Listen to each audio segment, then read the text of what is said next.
So I think fear is along for the ride. We don't get rid of it, but we don't have to let it drive the car.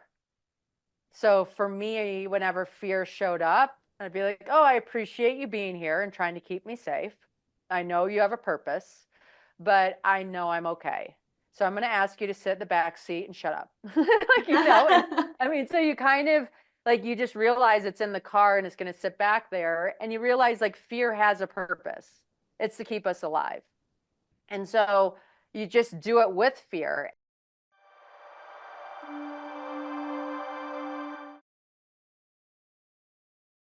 Welcome to our Sport Fuels Life podcast, where we're bringing you interviews with coaches and athletes at the top of their game. This is a community to support coaches, athletes, and fans who share a passion for making the world a better place through athletics. We're your hosts. I'm Megan. And I'm Scott. Welcome Welcome to to Sport Sport Fuels Fuels Life. Life. All right. Well, here on the Sport Fuels Life podcast today, we have Jenn Drummond. Jenn, thank you so much for joining us. It's such an honor to have you here. Oh, I'm so excited to be here. So thank you for the opportunity. Yeah, absolutely. So you have a truly inspiring story. You have lived such a full life at such a young age, and a mother of seven, having been a world record holder and climbing the 7 second peaks, Yes. and also facing a almost near-death experience. So, wow, we have a lot to get into today, but I guess I'd just like to start and learn. How did you come across the idea to take on this challenge of setting a world record? And tell us a little bit about that. Have you always been a mountain climber or natural adventurer, or how did that come about? Yeah. Okay. So always an adventurer, not always a mountain climber. I didn't pick up mountaineering until I was 40. So, so whoever's listening, there's always time to pick up a new sport and run with it, especially if you have a sports background. In 2018, I was in a horrific car crash that should have taken my life and thankfully didn't. And after that car accident, I spent the next year, which was 2019, just trying to figure out like why was I saved? What am I here for? Oh my gosh, this could end at any moment. What are things that I want to see, do, and experience and explore? So I started making this massive bucket list of if I was going to die next year or next month or next week, like there's some things I wanted to do before I check out of this place. And on that list was climb a mountain. So I looked at my life and I'm like, you know what? In 2020, I was turning 40. And so when I was turning 40, I'm like, I want to do something significant for my 40th birthday and just launch that next decade with something really cool. And I looked at all these things I wanted to see and do. And I'm like, I'm going to climb a mountain for my 40th birthday. So that's kind of how that all started. Wow, I mean, that is one heck of a challenge. And so I guess talk to me a little bit about how this accident has clearly just changed your approach to life. I'm sure that you may have been this way somewhat before the accident, but it's almost like having the scarcity of time just makes you live life more to the fullest. So, I guess what were some of the biggest changes you saw in yourself after facing such a traumatic experience, and maybe how did your daily habits or even your mentality change after something like that? Yeah, it was a huge line in the sand for me, the accident. And I say that because everybody who's listening, do not wait for a car accident to wake you up to living. Like, pick your line in the sand, make it today, make it your birthday, make it the new year, whatever feels good for you. But for me, my life before the accident, I think I was much more people pleasing, much more concerned about others and how I fit in. And I kind of put myself at the bottom. And then after that car accident, I realized I don't get to choose when I die, but I sure get to choose how I live. And am I really living? And it really gave me permission to say, what do I want? Because when I die by myself, and I'm the only person that knows what I want. I'm the only person that knows what I can do.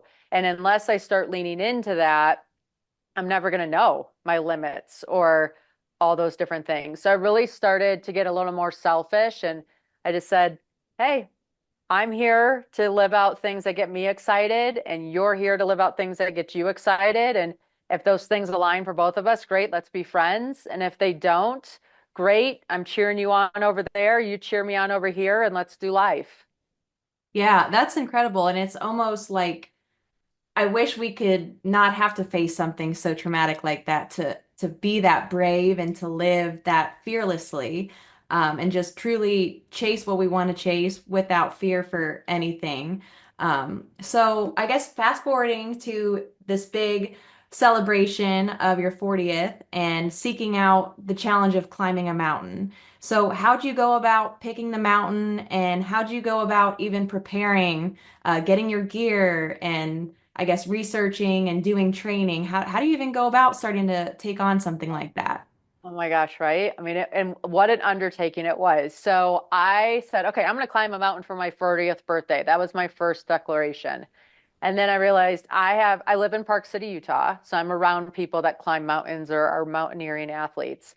And I'm like, I'm going to ask them, right? What would, if you could climb one mountain in the whole world, and that's the only one you got to climb, what mountain would you climb? And a couple people said the same mountain. They said this mountain named Ama de Blanc. And I had never heard of Ama de Blanc until they said this. And like, it's this beautiful mountain located in Nepal. It's on the way to Mount Everest. It means the mother's necklace. And if you watch movies, it's the Paramount Pictures logo. So every single time you go to a movie with your kids, you can be like, hey, I climbed that mountain. I was Oh, like, okay, perfect. This sounds like a perfect mountain for me. I'm going to climb Ama de Blanc. Well, if we remember back in 2020, the world had another plan for all of us. This little thing called COVID entered the scene, and none of us were traveling anywhere. And in fact, those of us with children ended up being homeschool teachers because school shut down. And I was homeschooling my kids, and I was that mom that made them do their homework. And one day, one of my sons was struggling. And so while I'm watching him struggle, and I go in there with that parent pep talk, right? That coach talk. We do hard things. You've got this, buddy. Like, don't let it get you, all that stuff. And my son looks up at me in his anger. And he goes, Mom, if we do hard things, why are you climbing a mountain called I'm a Dumb Blonde instead of a real mountain like Mount Everest? And I literally didn't I'm like, I'm a dumb blonde. I'm a the blonde, honey. oh Not my I'm a dumb blonde. gosh. But thank you. Finish your homework. We'll look at Everest. Wow. I know. So it's so funny. The universe has a sense of humor, I promise. So we looked at Everest. He went to bed, and I was still looking at Everest. And I thought to myself, you know what? Why not? If this kid thinks Everest is the hardest mountain in the whole world, I'm going to climb it, and I'm going to show him that whatever our Everest is, we're capable of summiting. So I call a coach. Like I look up online, like who coaches for mountaineering type things or whatever. So I call this coach and I tell him my story. It's like, oh yeah, I can get you ready for Everest next season. Don't you worry about it. You'll be good to go. Buy this book about becoming an uphill athlete. I've been an athlete my whole life, but not really a vertical athlete. I've been like a soccer player and did, running and different things.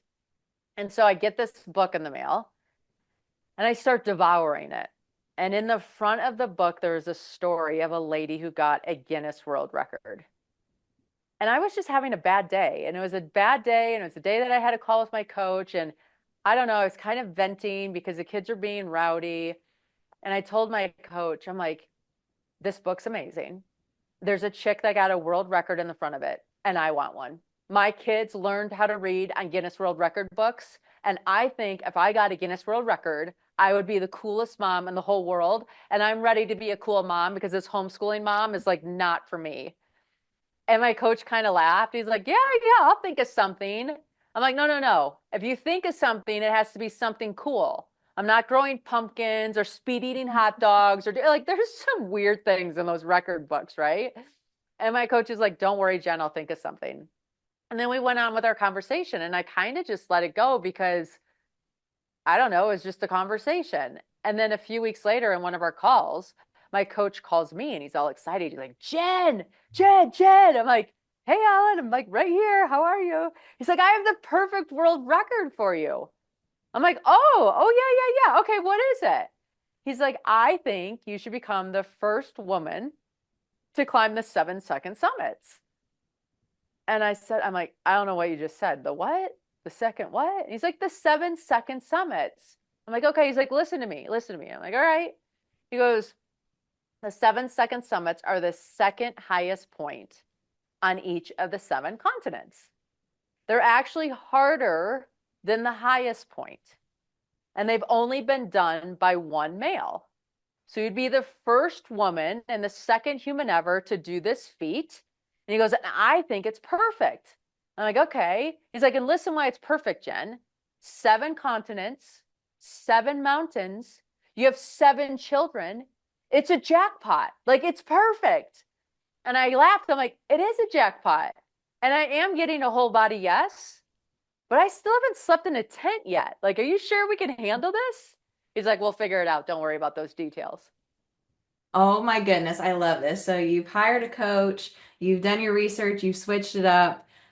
So you're homeschooling not one, not two, not three, but 7 kids.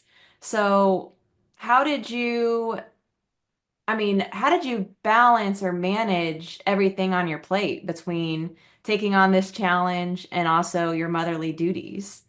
Yeah, and I own a business. So there's all kinds of activities going on. Um, I think when you get really clear and focused and you say, okay, family first, business second, athlete third, and then you build your calendar around those activities. So every week I'd be like, okay, here's my business meetings, here's all the kids' stuff, here's what's left, put together my training plan. And my coach would be like, ha ha, you're not climbing anything with that much free time. Like, are you kidding me? I'm like, we need to make it work. And so then we got creative. So I had a treadmill desk that if I had Zoom calls, I would put the treadmill at an incline. I'd wear a weighted vest. I would be off camera and I would be sweating and dying. I had a Firefly note taker. So it would record all the Zoom meetings just in case I needed to hear something again, in case I was exhausted or tired and didn't listen as closely as I should have. So I would do that. I would just silly little things too. I made up a silly rule. Every single time I left my house, I had to do a flight of stairs and then go out the back door. And I mean that added like 10 flights of stairs a day probably, right? Oh, Which is 100 okay. extra steps. I would have in my bathroom and in the kitchen, like my house turned into like this jungle gym, but I'd have these 12-inch steps everywhere. So when I was brushing my teeth in the morning, I would do 12-inch, I'd do the step Mhm. ups. When the kids were doing homework at night, I'd be like next to them, okay, tell me your math problem. And I'd be doing these step ups. When they had soccer practice or a soccer game, I would be the mom on the sideline with a backpack that's weighted. And I'd be doing step ups watching their soccer practice because I'm like, okay, that's an hour game. This is an hour workout. So I never really got those full 8 hour workouts in a row type of situation, but I got a whole bunch of workouts, like little bursts throughout the day, and I tried to add it up to the hours that I needed. Gotcha. So, okay, right. So you're full-time mom, running a full-time business, and also training for this huge endeavor that you would be the first woman ever to accomplish. So I also really like the habit stacking and the multitasking that you have going on because clearly you got to be motivated, organized to tackle all these things at once. So something you mentioned was that the 7 second peaks are actually harder than the Yeah. highest peaks. So what makes them harder? Yeah, each one's unique, right? So, for example, we'll take Africa because that's the easiest one to explain. The highest point in Africa is Kilimanjaro. Kilimanjaro is a hike that can take 5 to 7 days, that you're hiking the most of it. I actually have taken three of my sons to go hike that mountain with me. Mount Kenya, which is the second highest point, is a rock climb. So you're in a harness, you're in rock climbing shoes. The top of it actually gets snow and ice, believe it or not, even though it's at the Wow. equator. So you need like an ice axe, you need crampons, and you need these different things. So my kids are not capable of climbing Mount Kenya because it's a Mhm. 22 pitch rock climb, but they were capable of doing Kilimanjaro. So that's a difference there. You have Everest, which is the highest point in the world. That was my training mountain for K2, which is the second highest point in the world. And K2 is just much more technically advanced. It has climbing features, it's steeper, it's Pakistan's a little bit harder of a country than Nepal to navigate, just things like that. Wow. So you're preparing for Everest first, right? I did Everest before. So I did I'm a dumb blonde first. I'm like, Okay, I'm doing okay. my mountain first, That's friend. right. So I did my mountain first. I loved it. Then I went and did Ojos del Salado, which is the second highest point in South America next. And mainly I did the mountains based on what opened from COVID, right? Because I started all this during COVID. So a Right. lot of it was dictated by what countries were opened. And then another thing that plays a role into it is mountains have climbing seasons. So, for example, you're always going to see summits of Everest in May because that's when it's safe to climb Mount Everest. You're always going to see summits of Mount Tyree, which is down in Antarctica, in January because that's Antarctica summer. Yeah, that's the next thing I started wondering about is the different climates that you're working through and how long are each of these climbs expected to take? Yeah, they're very different, very, very different. So, for example, Mount Kenya, you do in a day. Yeah, I Okay. mean, you're going to go up and down in a day. Now you're racing the clock because it's a really tough climb to finish in 12 hours because Mhm. it's at the equator. So at the equator, it's like a light switch. The light goes on at 6 a.m., the light goes off at 6 p.m., and you're trying to get done in that window as much as possible because you don't want to be climbing in the dark. Um, and Mount Logan, which was in Canada, which is the second highest point for North America, that expedition took 2.5 weeks. Oh, When I wow. did Mount Everest, that was 3 weeks. So when I did Ojos del Salado, I was door to door in like 6 days. So it really just depends on what country and what the climb is. Okay, and so for these longer ones that are like 2.5 weeks, how do you prepare for that? Like, first off, do you do this by yourself? Are you with a group? I guess to prepare for 2.5 weeks seems like you'd have to have a whole lot of food and everything to prepare. So do you have little camps set up or what's that look like? Oh my gosh, it's crazy. So I'm going to take you through the Mount Logan experience, and you guys are going to think, no wonder why she's the first woman who would do this crazy stuff. But so here's what happens with Mount Logan. You fly into Canada, and then you take a little airplane that lands you on the glacier. Okay, so you land on the glacier, and when you land on the glacier, you set up a tent and then you start building an igloo around that tent because it's so windy, the wind will rip the tent. So you have to set up the tent, but then you have to block it with igloo blocks to keep it from ripping. Then you go to bed. Then the Wow. next day you wake up and you put skis on your feet, but on the bottom of the skis, there's a felt fabric, which allows you to stick to the snow like you won't slide. And then you ski up the glacier and you're following your GPS because there's no route, there's no path, there's no whatever. And you're following the GPS to kind of give you an idea of where you should go. But because you're on a glacier and you don't know if you're over a snow bridge, you have to test the ground before you take a step. So you take your ski Oh, pole in wow. your hand and you poke to the left of you, the center of you, and the right of you. And if that pole bounces back, you're like, okay, it's strong enough for me to take one step. Oh So my then you go one goodness. step forward and then you do it again and you do it again. And then you carry these bamboo sticks with you that allow you to mark where you've been because a lot of times the wind will blow and it'll kind of cover up your path again. And you go as far as you can before you're exhausted or cold or whatever. And then wherever that point is, you dig a hole and you bury all your stuff. And then because otherwise it will blow away. You bury it all and then you take your, like you're pulling stuff on a sled, you're pulling it in your backpack. Once it's buried, whatever's left, you ski down to your tent. You melt snow to give you water, to rehydrate dehydrated food. You eat food, you go to bed. The next day, you wake up, you pack up your tent, you put everything on the sleds that's still there. You normally, now your path has been tested, so that first section's a little bit faster because you've like marked the poles. And then you go past your gear as far as you can because now you got to start testing the ground again. You set up your tent, you build an igloo, you melt water, you eat food, and you go to bed. The next day you wake up and you ski down to where your gear is, you unbury it, and then you bring it past your tent as high up the mountain as you can go. You bury it, and like that's how you inchworm up this mountain for about 16 miles. Oh my goodness. It Yeah, takes this is, weeks. It's yeah, insanity. And then if there's a snowstorm and it's super bad weather, you're not allowed to continue going because that's dangerous. And so then you wait out the storm and wait till the weather's good, and that's how it's done.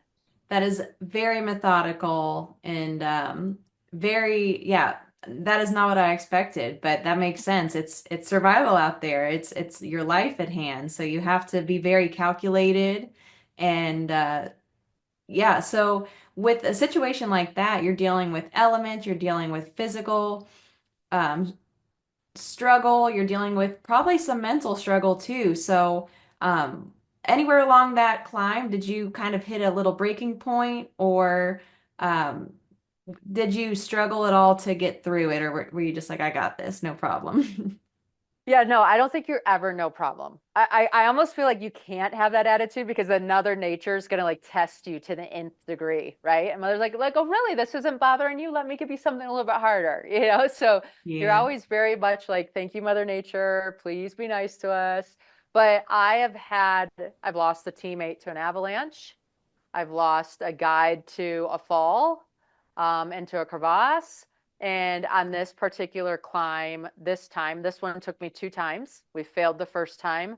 It was so cold where we were that Parks Canada pulled everybody off the mountain because weather was coming in and it would be so cold that we wouldn't be able to melt snow to have water. And then the weather would be too bad for them to come to rescue us. So they had to get us off the mountain before that happened. So in 2022, our expedition was cut short because of weather. When we went back in 2023, there was only 3 of us on our team. My friend Ryan, our guide Todd, and myself. And the reason why we did 3 is because 3 people could fit in a 4-man tent, and we only had to Mhm. build one igloo. So, Okay. you don't want to build a bunch of igloos. Like you want to keep things as streamlined and as easy as possible. Um, and so when we went in 2023, we were doing amazing timing. The weather was miraculous. Like everything was perfect until it wasn't. And then we got into a storm that we didn't expect to last as long. It was 6 days. And we were like, okay, we're going to run out of, like, because it's so heavy to move up the mountain, you don't always bring everything with you. You might leave because you'll hit those spots on the way out. So you might leave stuff and like, okay, on my way out, I'm going to need a few days worth of food here. So I'm not going to carry up that Ah, mountain. It's just okay. going to sit here, right? And so we left a bunch of food at this one location.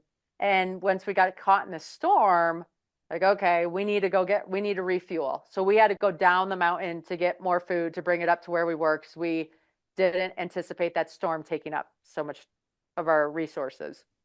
Well, on that day that we went down, Ryan got frostbite.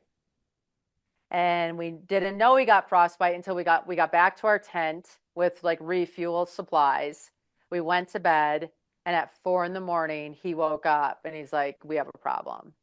And his fingers and his toes were like swelling and blistering because that's what frostbite does. And so then when it got a little bit later in the morning, we called Parks Canada and said, hey, we need an emergency evacuation.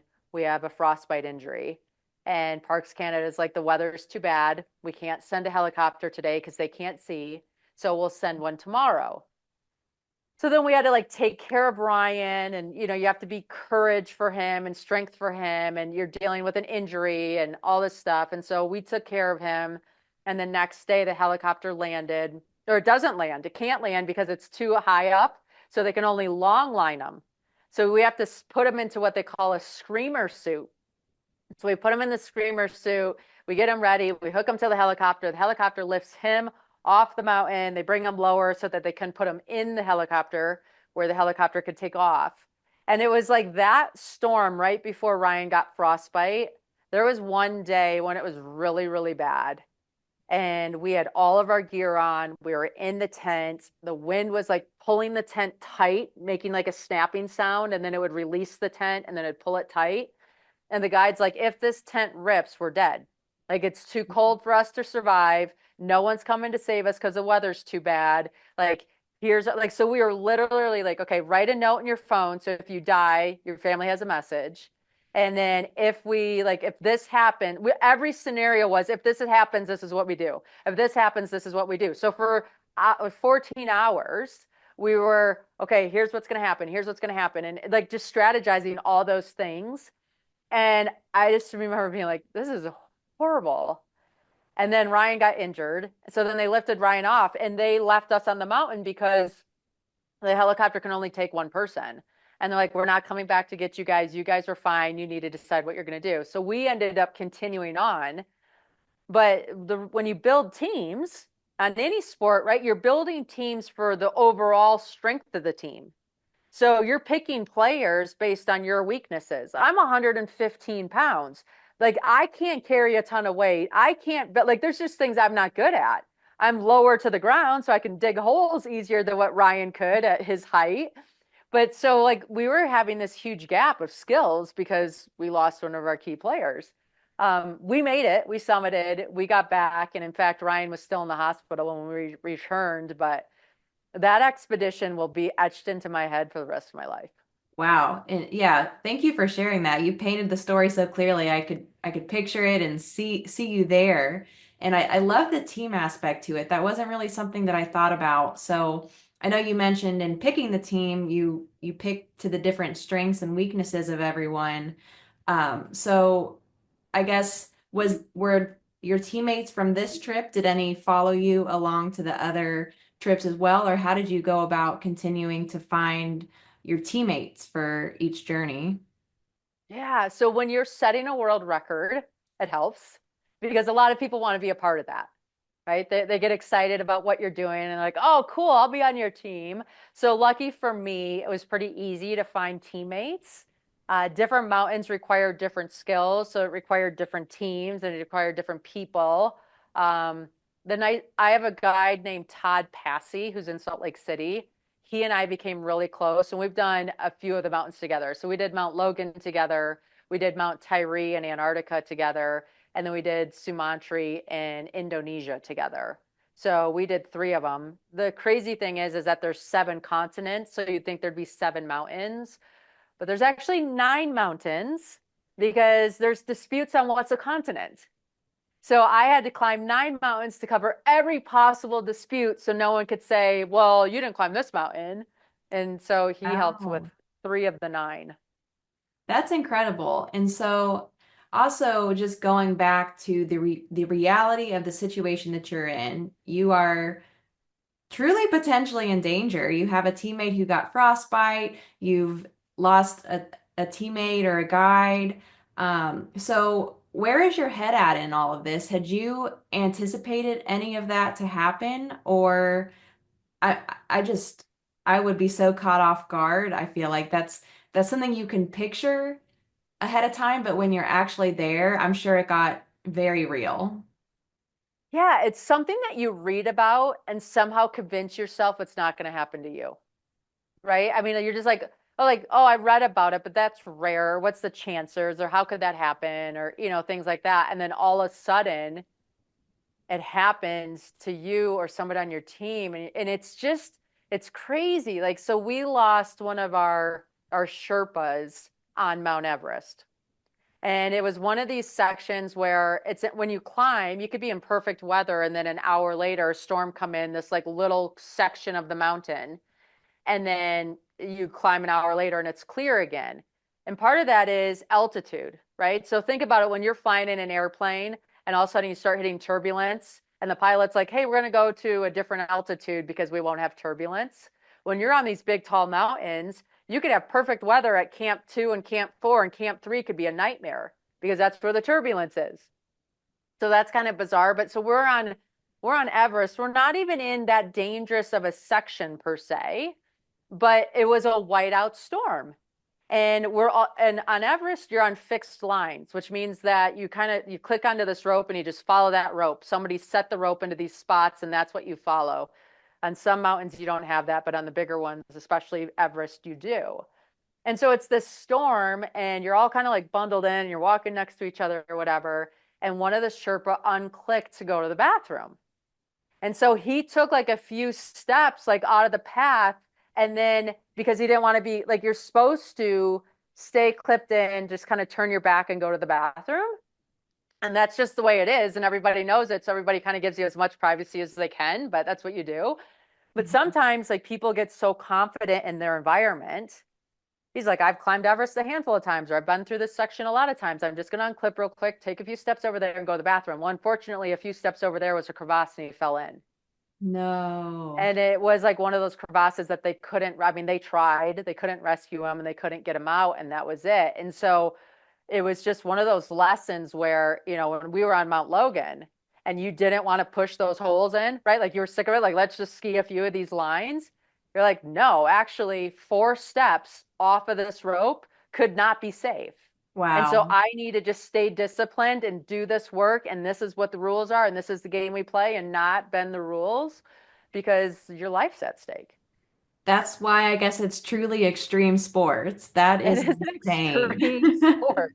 Yeah, because everything you're saying, it's so sports related. Like our training is very disciplined, it's very methodical. But here, if you make an error, try to take a shortcut, it's really life or death situation, and that is wild. So let's talk about fear a little bit while we're on this topic. Yeah.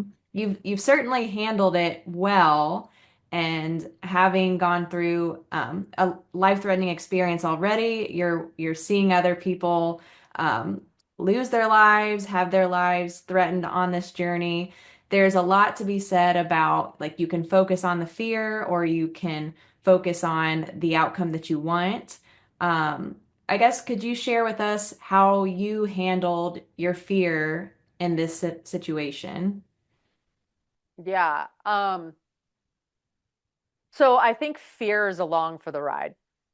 We don't get to get rid of it, but we don't have to let it drive the car. So for me, whenever fear showed up, I'd be like, oh, I appreciate you being here and trying to keep me safe. I know you have a purpose, but I know I'm okay. So I'm going to ask you to sit in the back seat and shut up. And I mean, so you kind of like, you just realize it's in the car and it's going to sit back there. And you realize like fear has a purpose, it's to keep us alive. And so you just do it with fear. And for me, I had a chance to metabolize fear from my car accident.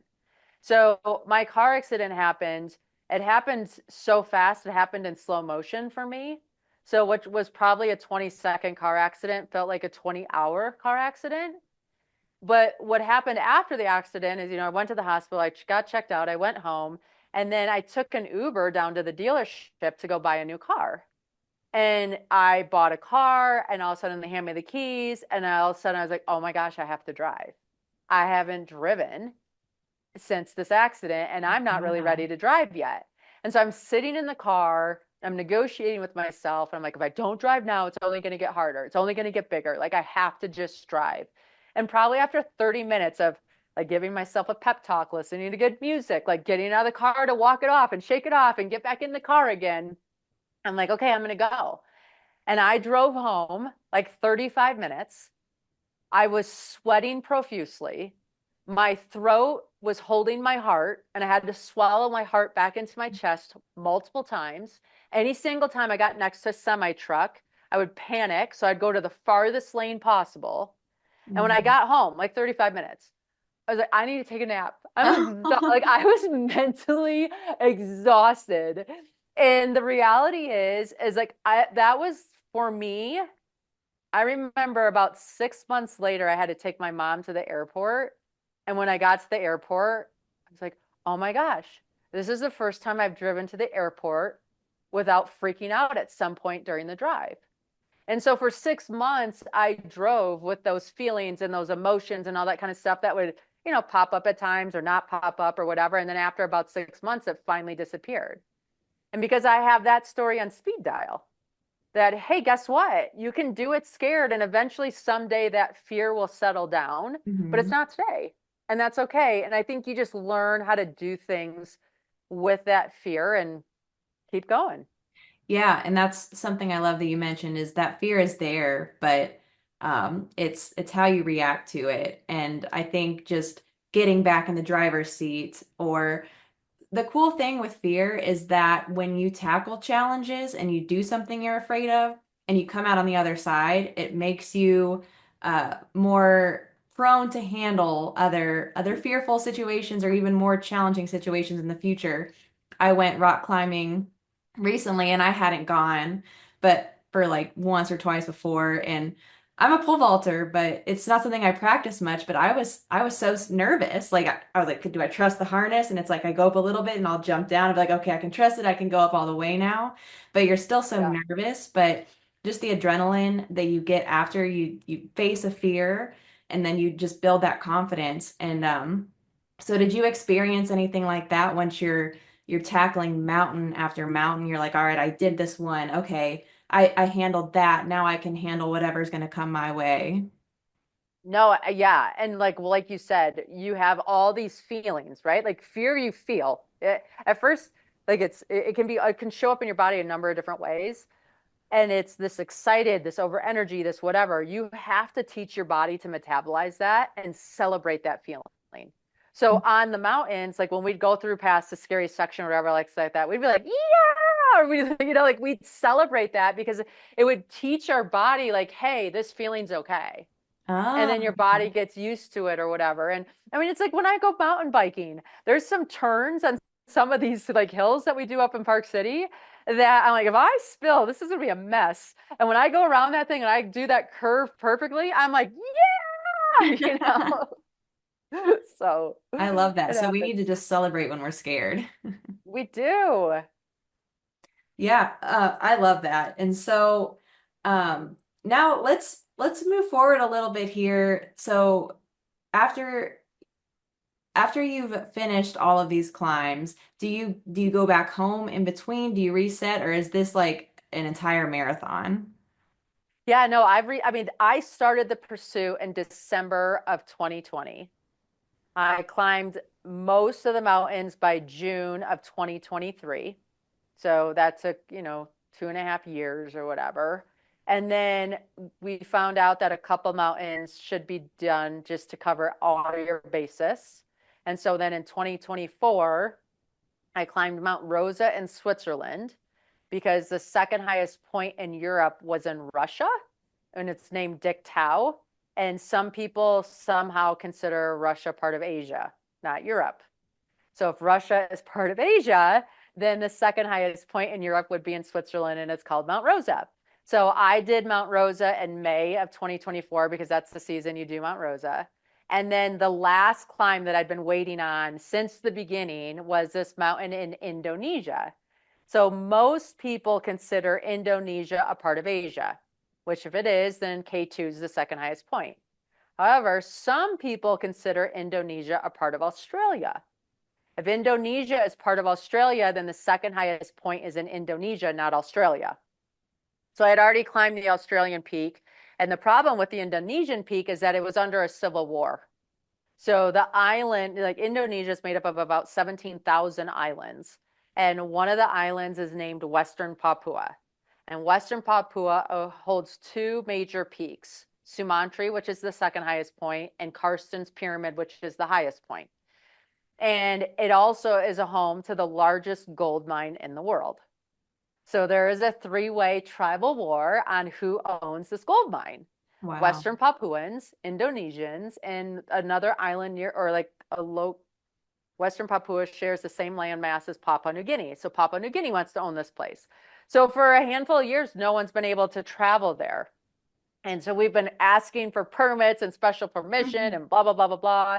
And finally, this year in October, so October 9 of 2024, I climbed the second highest peak in Indonesia. And then October 10 of 2024, I climbed the highest peak in Indonesia to cover both those peaks. And so now every version everywhere is covered by everybody's geographical and geopolitical standards. Wow. So you've really gone above and beyond. Like no one I'm can like, do this. yes. Well, and here's the thing, like people are like, do you really feel like you need to do that mountain in Indonesia? That was a question I got asked a lot. And I'm like, I don't consider Indonesia part of Australia, and I've never met anybody that does. So I don't really feel like I need to, but there's a part of me that wants to. So then there's something there. And I will say that when I climbed that one in Indonesia, it was a different feeling. Like it was like this feeling of full integrity, full authenticity, full alignment. Like no matter what anybody says, I've got it covered. And there's a Yeah. confidence that comes from that that I know I'm glad I did it. So was that the mountain that you felt like you fully completed this mission? Yeah, I felt like I fully completed it after Mount Logan, but then after this last one, I'm like, yeah, now like this is a different feeling. Yeah. So what do your kids think of all this? Do any of them have the itch to come climb some mountains? I know that you said you brought a couple of them out with you, but Yeah. what do they So think a of all few of this? them wanted to try it. So I took them to Kilimanjaro because Kilimanjaro is a great introductory mountain for somebody that wants to do something big, right? It's the roof of Yeah. Africa. So I took three of them to go climb that. I actually take a trip every year with people that want to go climb that one, just because Africa is such a beautiful country, like beautiful continent, beautiful people, super fun, safe climb, great introduction to big mountain sports. Hmm. So, and then I have a couple kids that still want to go do a big mountain. I'm just waiting for them to be a little bit older. I made my son wait till he was 14 to climb Kilimanjaro. They don't have a ton of studies on lack of oxygen in developing brains. And I mean, we're not there forever, but just for my own comfort, I kind of want to wait till they're 14. Yeah. And how long did you say the Kilimanjaro hike takes? It's a I mean, it's a trek, right? It's a Yeah. 7 day hike. So you set up tents and you go higher and you set up tents and you go higher. The cool thing is we did the Machame route, which you go through 5 different climates. So they get to see the Wow. rainforest, they get to see the arid desert, they get to see the different pieces. And it's just beautiful to see. Wow. You're selling Yeah. this. I want to try it now. I know. I mean, I'm telling you, it's amazing. Yeah, I'm interested. That sounds really cool. So let's hear a little bit about your book. So you've experienced this awesome journey and you've got break proof. And so Yep. here you get to tell your 7 strategies to build resilience. Not to spoil the entire message for our audience, but could you maybe share like your top 1 or 2 favorite strategies from your book? Yeah. So the cool thing about the book is I've built a business before and then I got into this climbing. And when I got into climbing, I'm like, oh my goodness, like so many business principles are the same principles that you carry into mountaineering. How fun is this? And so I just bring the reader to a lesson on each mountain and an experience that I had that kind of gives it in black and white so that they can apply that lesson to their personal life. I would say one of the ones that has resonated the most, I get hired for speaking on this quite a bit, is this concept of acclimatizing. So when you climb a huge mountain, Everest, K2, some of these big guys out there, you do not go from base camp to the summit. You actually have to acclimate along the way. So when you're climbing Everest, you're going to go from base camp to camp one. You're going to hit a point of failure at camp one. There's not enough oxygen for your body to go any higher. Hmm. And so when you hit that point of failure, you'll know it because like there's just your body doesn't communicate. You're telling your leg to move and your leg won't move and you start breathing deeper. So you Wow. sit there at camp one, you have lunch or whatever, and then you head back down to base camp.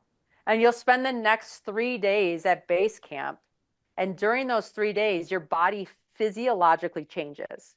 So the stress that you hit at camp one is signaling to your body, we need to make more red blood cells because the more red blood cells allow us to operate higher up the mountain. So then after 3 days, you're going to, if the weather's good, you're going to go up the mountain. And this time you're going to climb to camp two. And you're going to do the same thing. You're going to stay at camp two, maybe stay the night, and then you're going to head back down to base camp. And now your body's like, oh my goodness, we need more red blood cells because there's even less oxygen up there. And you're going to do that a handful of times. So you actually climb the mountain multiple times before you get to the top. And it's so disheartening to climb down. You're like, I don't want to have to climb up this again. Are you I kidding me? Like, know. why are we going backwards? And I think when you're building a business or you're chasing a big goal, we have this tendency to think that it's just a straight shot to the top. Hmm. And it's not. Like our bodies need to acclimate.